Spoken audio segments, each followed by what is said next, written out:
Hola, hola, bienvenida, bienvenido nuevamente a Previmedic, este espacio creado para ti, donde la salud es nuestra prioridad, gracias a Prever Asesores Patrimoniales. Yo soy Luna Borges y en el episodio de hoy invitamos a la doctora Karina Arce, especialista en pediatría, quien nos viene a conversar sobre la valoración pediátrica. Comenzamos.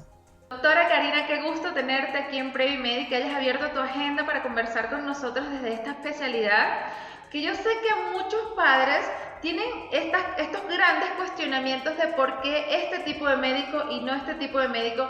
Pero antes de entrar en lo que es el tema del día de hoy, me gustaría justamente que hablaras de esto que ha sido tu camino en esta área de abordaje. Hola, pues muchas gracias por la invitación y por regalarme este espacio para platicar un poquito de lo que hago y el por qué es tan importante. Bueno, pues yo soy la doctora Karina Lisset Arce López, soy pediatra y neonatóloga. Hice la carrera de medicina en la Universidad Panamericana, aquí en la Ciudad de México, y realicé mi especialidad de pediatría y de neonatología en el Hospital Español, avalado por la Universidad La Salle, también aquí en la Ciudad de México. ¿Y cómo te diste cuenta de este camino de, bueno, es la parte infantil, son los niños a lo que me quiero dedicar? Híjole, pues mira, creo que quiero ser pediatra o quería ser pediatra desde que tenía como 8 años.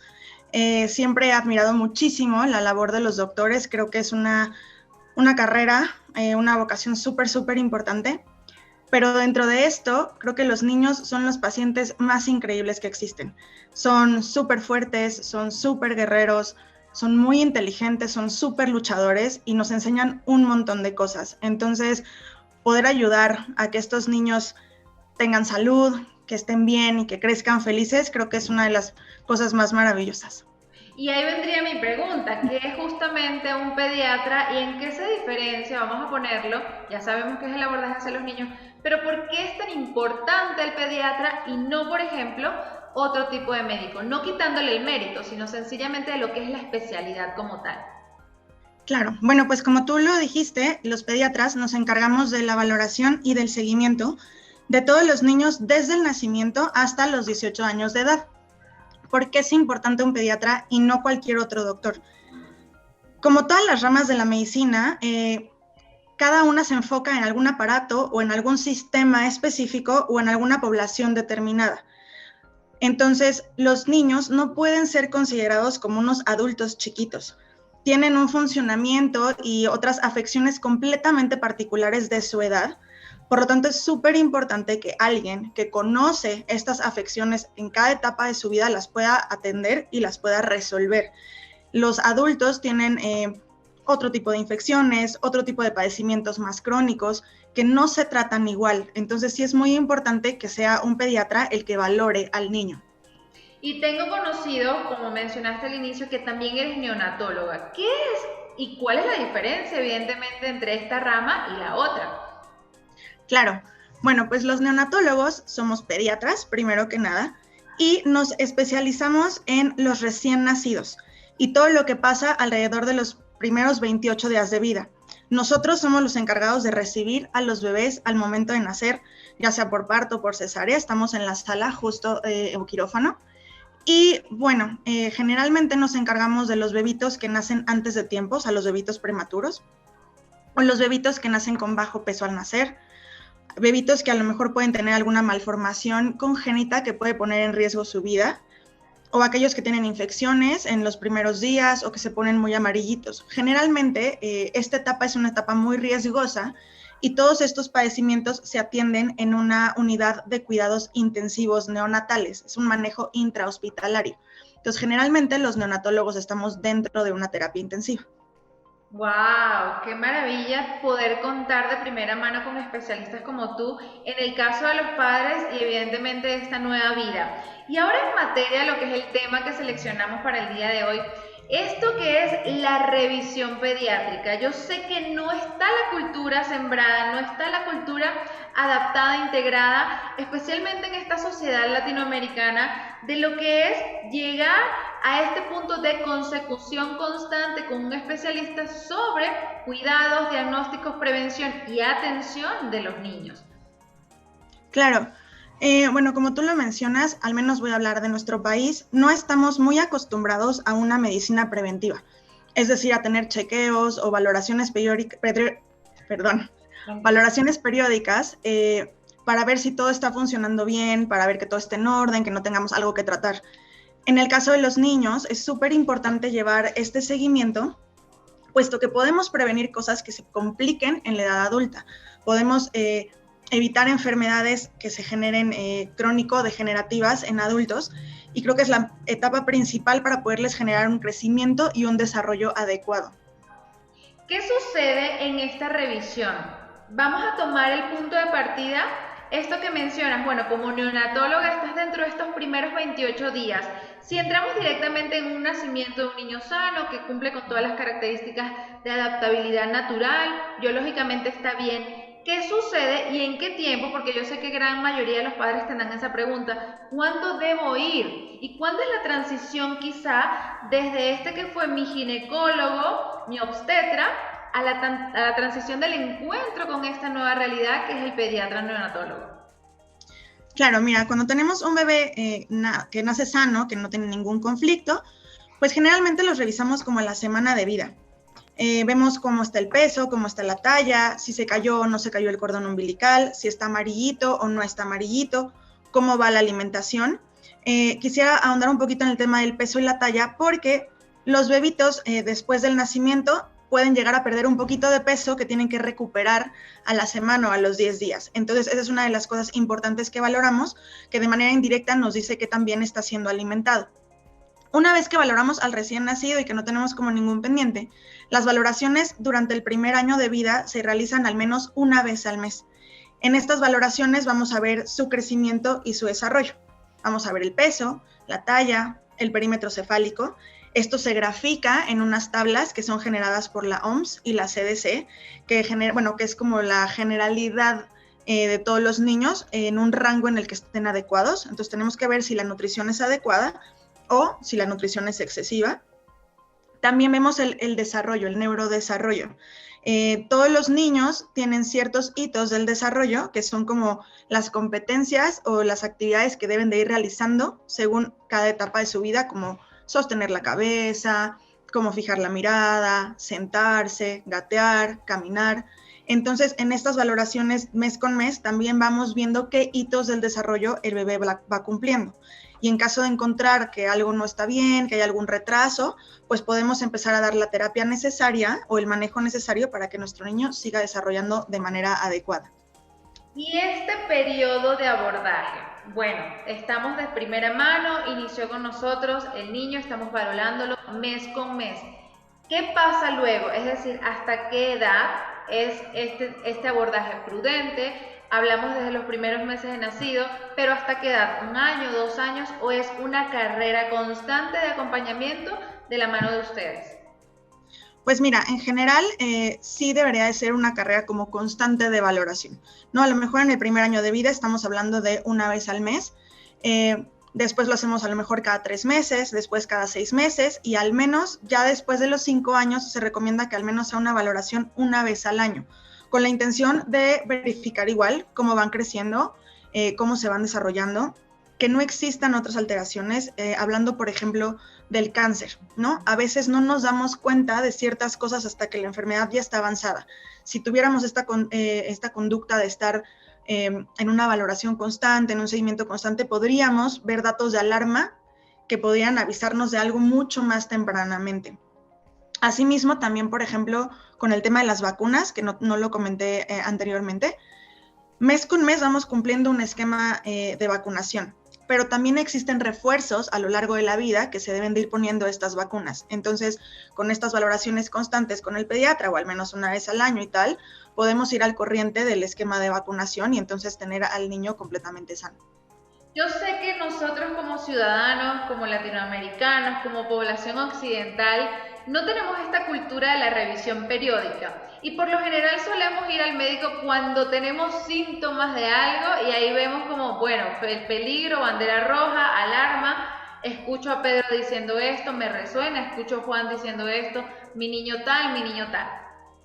¿Qué sucede en este aspecto que pudiera mencionarse como focos rojos de atención, no para asustarnos, no para generar zozobra, pero sí para tomarte la mano de esta consecutividad de asistencia periódica al médico? Es decir, ¿qué puede pasar? ¿Qué se puede mostrar en esas ausencias que yo no tomo como padre de revisión a mi hija? Pues mira, si te entendí bien, estamos hablando del tema como de signos o síntomas que pudiéramos estar viendo en nuestros niños que nos llamen un poco la atención. Si tenemos un chiquito o una chiquita que no está comiendo del todo bien, que vemos que a lo mejor empezó a crecer bien y llegó un momento en que este crecimiento se detuvo y la comparamos con a lo mejor niños de su misma edad y vemos que hay una diferencia importante en peso o en talla, si vemos, por ejemplo, que es un niño que está cansado, que constantemente juega y se cansa muy rápido, que a lo mejor le falta el aire, cambios de coloración importante, dolor en la pancita, dolor en las piernitas, moretones que de pronto salen de la nada sin siquiera haber un golpe, o sangrado abundante de la nariz o de las encías. Esto sí va muy enfocado, por ejemplo, al tema del cáncer, pero la parte del crecimiento y desarrollo también en cuanto al peso, en cuanto a la talla, sí vemos que a lo mejor, no sé, los mismos compañeritos de su edad ya brincan, corren, saltan, se trepan y mi niño no, como que le cuesta más trabajo, o veo que a lo mejor tiene alguna alteración en la marcha, está arrastrando un piecito o cojea un poquito. Todos estos son datos que son importantes que los valore un profesional de la salud y en este caso un pediatra para orientarnos y ver qué es lo que está pasando y derivarnos a las áreas correspondientes.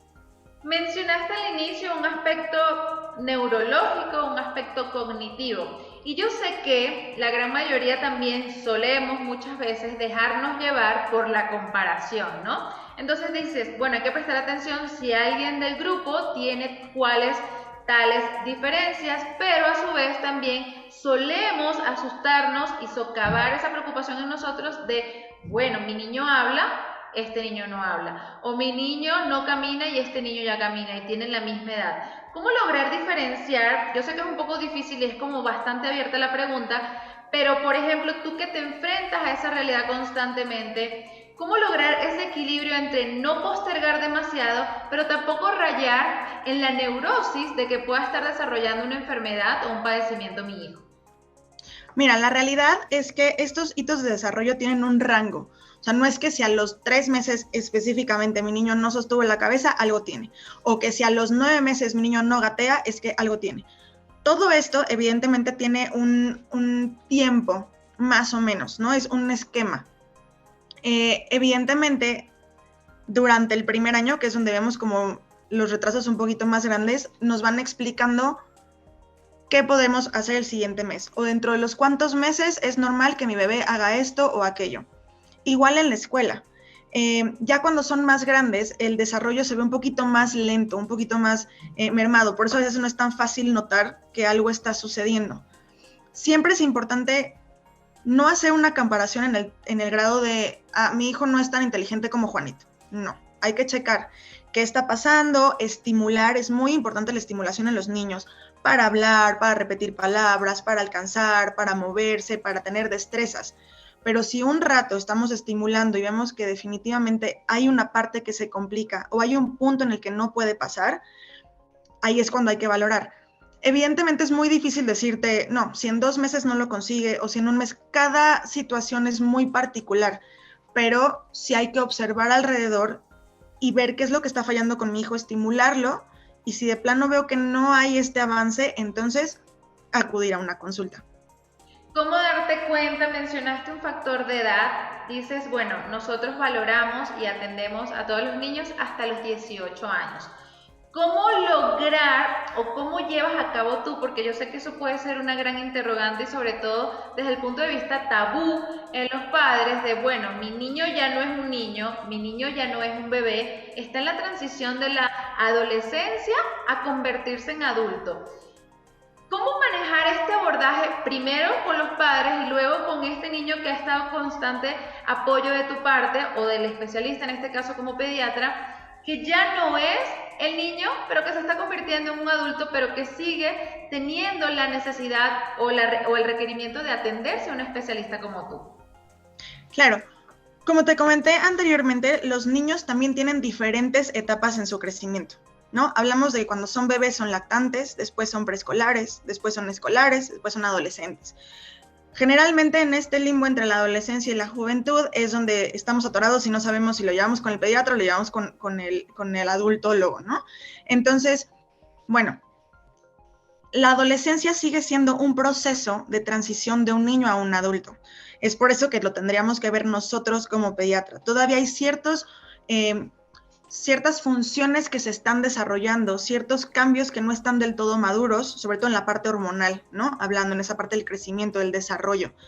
Hay muchos temas que evidentemente los niños no los entienden al 100%. Primero tenemos que explicárselos a ellos, porque a veces tendemos a explicárselos a los papás y olvidar que los niños ya están en una edad suficiente de entenderlo y que podemos platicárselos, ¿no?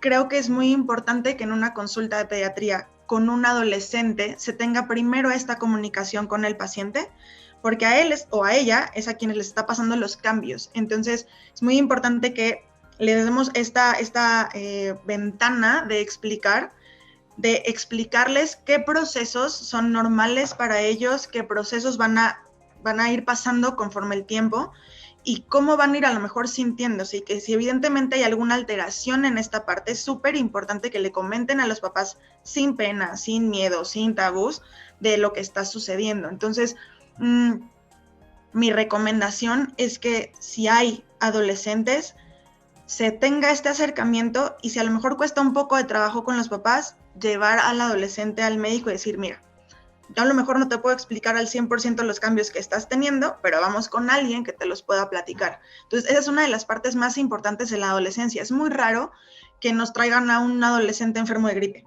porque para esa entonces, pues ya los papás ya saben que tiene moquitos, le doy un antihistamínico, que si tiene dolor de garganta, le doy paracetamol. A lo mejor esas partes ya las tienen un poquito más controladas, y es por eso que no vienen tanto a la consulta. Entonces, cuando empiezan la adolescencia, cuando empiezan estos cambios, probablemente sí sea muy importante que se acerquen para empezarlos a platicar de una manera mucho más abierta. ¿A qué cambios, a qué alteraciones nos estamos refiriendo? Es decir, es lógico, todos hemos pasado por ahí porque nacimos, pasamos estas etapas que mencionaste y ya somos adultos. Pero no es lo mismo experimentarlo en nuestro organismo que enfrentarme a ello como padre. ¿Cómo hacer notar desde tu mano, desde tu experiencia, que está viviendo? Porque hay alteraciones incluso que pueden llegar mucho más temprano. Hay modificaciones, por ejemplo, en el caso de las chicas, unas se desarrollan antes, otras se desarrollan después. ¿Cómo darme cuenta que está en una etapa transitoria mi pequeño hacia esa adolescencia, adultez, y no asustarme, pero tampoco entenderlo desde mi perspectiva, bueno, yo pasé por ahí, que lo viva ella o él solo? Claro, mira, por ejemplo, aquí tengo que hablar como tanto de niños como de niñas. Por ejemplo, en las niñas, cuando empiezan a tener un poquito más de sudoración, y este sudor ya tiene a lo mejor un olor característico, cuando empieza a existir un poquito de dolor en los pechos, que evidentemente aún no se desarrollan, pero se siente una molestia, un dolor, un ardor al roce de la ropa. Cuando, por ejemplo, el vello se empieza a hacer un poquito más grueso, empieza a aparecer vello en donde antes no había nada, y evidentemente después de esos cambios, pues viene el periodo, ¿no? Todos estos cambios que te comento, de la sudoración, del crecimiento del vello, del dolor en los pechos, todo esto antecede a la menstruación. Entonces, cuando empiezan a haber estos cambios, es importante como ya tenerlo en cuenta, de que eventualmente tendremos que platicar de lo que va a suceder y acudir con un médico y decirle, bueno, estas cosas son normales. Igual la piel un poquito más grasosa, que salen un poquito más de granitos. En el caso de los niños, pues es muy similar en cuanto al tema de la sudoración, de la aparición de vello, el crecimiento gradual del pene y los testículos, el cambio de voz. Los niños tienen una etapa en la que tienen un cambio de voz bien importante y nos damos cuenta por los gallitos que se salen, pero bueno, este tipo de cambios que hay, y evidentemente las estimulaciones hormonales que existen, ¿no? Los cambios de humor, la labilidad emocional. En los niños no hay como tal un periodo que sea como mucho más específico, pues no lo hay, pero sí hay ciertos cambios, ¿no? Los niños tienen también un periodo de crecimiento muy rápido, de repente, como lo mencionamos aquí en México, ¿no? El estirón, que también es muy común en los niños. Entonces, estos cambios chiquititos o sutiles van a irnos guiando, que ya estamos como cerca de esta adolescencia. Mencionaste la parte hormonal y mencionaste una parte de conducta. Es como síntoma, preámbulo, movimiento previsorio y que se va mostrando estos procesos de quizás más desapego de los padres, mucha más exacerbación de las emociones y los sentimientos, marcar estas líneas de distancia. Tú que abordas este aspecto del crecimiento, ¿podrías enlistar si hay características, conductas que vayan muy de la mano con ese cambio? Para que los padres tampoco se pongan como, bueno, mi hijo me nació rebelde sin causa y no puedo controlar esa situación, sin saber que quizás venga derivado de este proceso natural, biológico que tenemos. Claro, mira, en realidad todos los niños son diferentes, todos los adolescentes son distintos y habrá adolescentes que tengan un poquito mejor carácter que otros o que pasen estas etapas con un poquito más de apego a los papás que otros. La verdad es que ya los adolescentes hoy en día están muy estimulados por muchas cosas, por la televisión, por internet, por todos los medios, todas las redes. Entonces, bueno, últimamente hemos notado que hay como este hermetismo hacia los papás y es mucho más fácil buscarlo en internet, buscarlo en Google y ver qué me encuentro, o ver las redes sociales y ver qué dijo Juanito, ¿no? Entonces, pues en realidad una conducta en particular no se puede observar al 100%, pero sí es normal que cuando existen o empiezan a existir estos cambios corporales, nos cueste mucho trabajo acercarnos a mamá o a papá y decirle, oye, creo que me está saliendo vello, ¿no? O creo que me está doliendo, o es muy difícil. Entonces, mi recomendación, generalmente todos empiezan con ese tema del sudorcito, de la grasita en la cara, sin tener como estos cambios tan drásticos. Cuando empecemos a ver que nuestro hijo o nuestra hija está en esta parte, en la que a lo mejor ya necesita un desodorante, o en el que a lo mejor ya vemos que tiene algún que otro granito, empezarnos a acercar poco a poco, porque evidentemente también si vamos sobre de ellos puede costarnos un poco más de trabajo que se abran, pero sí explicarles que van a existir ciertos cambios y que si notan que alguna de estas cosas molesta, no están bien o se sienten muy incómodos, lo primero es evidentemente comentarlo. Te digo, la verdad es que una regla específica para cada niño es muy complicado, pero entre los 9 y los 11 años es como la edad adecuada para empezar a acercarnos. En este aspecto de la revisión pediátrica, ¿cuáles son esas constantes que yo sé que generalizarlo va a costar un poco, pero los seres humanos nos dejamos llevar mucho por qué es lo común, qué es lo cotidiano, qué es lo que pasa, para darle como un factor de normal, no tan normal, peligroso, no tan peligroso? ¿Qué es esto que constantemente suele suceder en la etapa de crecimiento y de lo que nosotros debemos estar muy pendientes como padres cuando tenemos hijos? Pues mira, las constantes siempre es una cuestión de peso y talla. Eso es algo muy importante. Los pediatras siempre estamos graficando a todos nuestros pacientes con peso y talla. Y me voy en esto porque se puede ir tanto a una baja de peso como a un aumento de peso. Entonces siempre tenemos que estar pues como muy conscientes de una adecuada alimentación, una alimentación balanceada, el estarles inculcando de alguna manera el realizar una actividad física, hacer un deporte. Los dolores de crecimiento, hay pacientes que vienen porque les duelen las piernas, porque se quejan mucho de dolor en las piernas, dolor en los pies. Seguramente es esta parte del crecimiento, ¿no?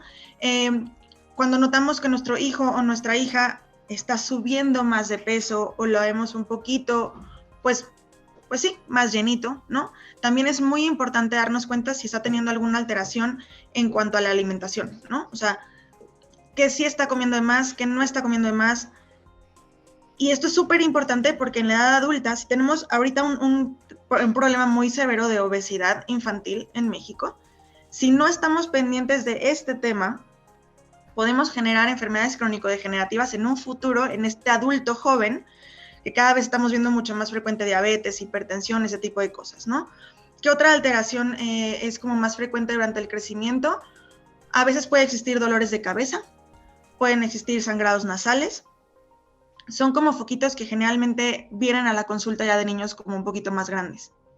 Me gustaría preguntarte este aspecto de en la materia de la pediatría abordas todo el componente físico, biológico, crecimiento. Mencionaste que está implícito este carácter de modificación hormonal, pero tengo entendido que también, como hablamos hace ratito, hay aspectos de conducta, pero que también vienen de la mano del factor mental. Esto también es abordado, revisado, observado en una consulta pediátrica, en una revisión pediátrica. Pues de alguna manera sí, el darnos cuenta de qué tan lábil o qué tan estable emocionalmente se encuentra nuestro adolescente, ¿no? Hay cambios que sabemos definitivamente que son normales, que son esperados, conductas muy particulares, pero cuando notamos que existe a lo mejor una labilidad emocional mayor o que son mucho más introvertidos o que están enojados o que les cuesta como mucho trabajo comunicarse, ya no es de nosotros esa parte. Entonces es muy importante que nosotros lo derivemos tanto a psicología o psiquiatría, en dado caso, ¿no? En los niveles necesarios, para atender este tema. Creo que la salud física es súper importante, pero también es muy importante considerar la salud mental de nuestros adolescentes, incluso de nuestros niños, ¿no? Porque no nada más la parte de la adolescencia tiene estos bemoles, sino también los niños en general no sabemos si están sufriendo algún abuso en la escuela, algún abuso en alguna parte de la familia, si la dinámica familiar está comprometiendo un poco la salud. Esto es en general, en todos los niños. Cuando no estamos al 100% bien también en esa parte mental, en esa parte emocional, somatizamos algunas cosas, ¿no? Y puede venir niños con ansiedad que traen dolorcito de panza, ¿no? Con nerviosismo, con estrés, desde los 6 años que tienen un intestino irritable porque son secundarios a temas emocionales. Entonces, la verdad es que esa parte de la valoración emocional la vemos desde que son chiquititos, ¿no? Evidentemente el cambio más brusco pues es en adolescentes, pero como pediatras sí tenemos como la obligación de ver tanto la parte física como la parte emocional o mental de nuestros niños y ver si algo está fallando por ahí. Incluso cuando mencionaste este aspecto de la ansiedad y el dolor de la panza, me hizo recordar a unas niñas que conocí, creo que tenían una como 5 años y la otra 7, y cuando le miré sus manitas, todas estaban comidas, comidas, comidas, comidas, comidas, y constantemente están en una recurrencia de ansiedad, y creo que eso también podría ser importante destacar ahora que lo mencionas, que hay otras formas de conducta que generan algo que está en el entorno y nosotros como padres no nos hemos percatado. Claro, sí, es muy importante darnos cuenta de eso. Por ejemplo, ahorita con la pandemia, tenemos muchos niños que tienen este colon irritable porque están encerrados, porque no conviven con la gente, porque les estresa la escuela en la computadora, ¿no? Tenemos niños con alteraciones en el desarrollo social, ¿no? Bebitos que nacieron dentro de la pandemia y que no han convivido con otras personas, que les cuesta mucho trabajo que los cargue alguien más o que los revise incluso nosotros como médicos. Tenemos chaparritos que al no hacer actividad física, no tomar suficiente agua y comer lo primero que encontré en la casa, están pasando con estreñimiento. O sea, ahorita, secundario a esta pandemia, tenemos muchos cambios en los niños de eventos que sí teníamos en algunos, ¿no? Estreñimiento, dolorcito de pancita, gastritis, colitis, pero ahorita están siendo mucho más frecuentes y a edades mucho más tempranas.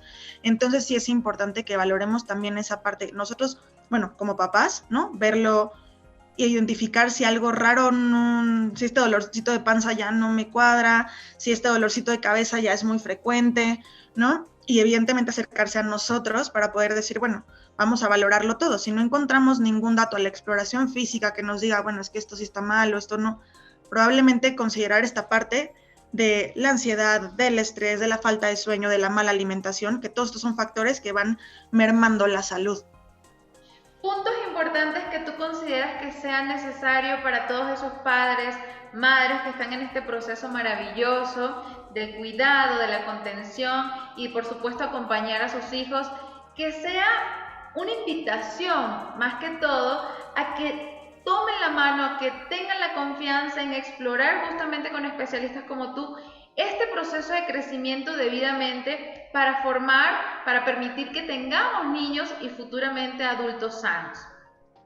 Pues mira, primero que nada, entender que el ser papás es un proceso súper complicado, que nadie tiene un manual, que no tenemos por qué saber todo, que para eso estamos nosotros, ¿no? Que hay muchas cosas que a lo mejor, como tú mencionaste antes, ya lo vivimos, voy a dejar que, ¿no? Sí, tal vez, pero hay cosas que necesitan un acompañamiento y no tengo como papá por qué saberlo todo. Me debo de acercar a la persona que más conoce del tema.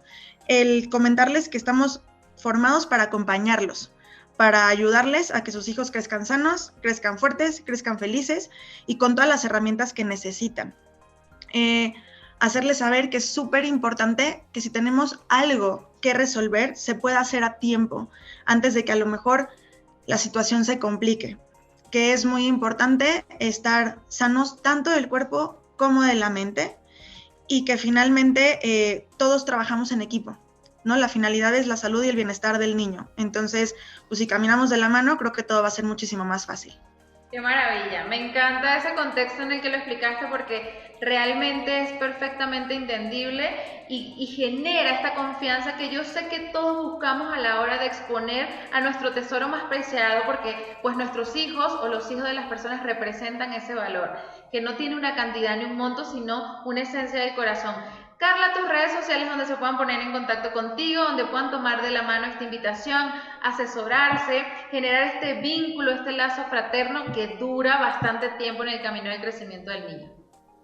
Mira, yo me encuentro en un grupo de especialidades pediátricas que se llama KinDoc, entonces en Facebook nos pueden buscar como KinDoc y ahí están también mis datos. Muchísimas gracias por darte la oportunidad, abrir tu agenda para conversar con nosotros y resaltar la importante labor que ustedes desarrollan como especialistas en el área de la pediatría y en tu caso como neonatólogo. Seguro te tendremos de vuelta por acá en el espacio porque hay muchísimos temas donde ahondar en este factor del crecimiento de nuestros pequeños. Muchísimas gracias de parte del equipo de Previmedic y de Prever Asesores Patrimoniales. Muchísimas gracias a ti por el espacio. Gracias. Hemos llegado al final de este episodio. Muchísimas gracias, doctora Karina, por ampliar esta información. A ti que nos ves y nos escuchas, ya sabes qué hacer. Monitorea nuestras redes sociales constantemente y disfruta del contenido que Prever Asesores Patrimoniales crea para ti. Yo soy Luna Borges y me despido hasta la próxima. Chao, chao.